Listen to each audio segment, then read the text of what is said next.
Sa iba pang balita, binuksan ngayon ang isang bahay pag-asa para naman sa mga children in conflict with the law sa Davao del Norte. Yan ang tinutukan ni Peng Alinio ng Radyo ng Bayan Davao.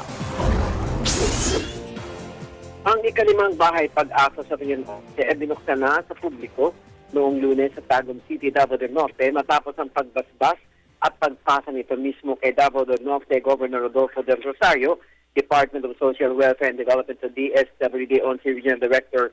Priscilla Gazon at ito pang opisyal. Ito ay nakapaloob sa 4 na ektaryang lupain sa Provincial Rehabilitation Complex na Turang Provincia kung saan ang sentro ay nakumpleto sa pamamagitan ng pondo na 2.5 milyong piso mula kay dating Senador Francis Pangilinan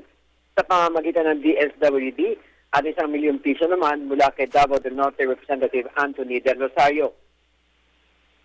Sinabi ng nakatatandang Gobernador Del Rosario kung saan naitaon sa kanya 50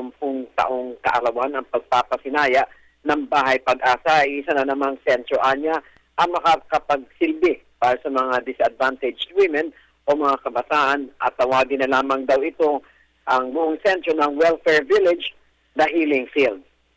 Sabay sa paghamon sa mga Provincial Welfare Office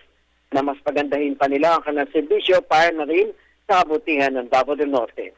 Ang bahay pag-asa ay pinamahalaan ng lokal na pamahalaan kung saan sila na ang nag-aalaga sa mga Children in Conflict with the Law o CICL, mababae man o lalaki, at dito sila binigyan ng tulong pinansyal,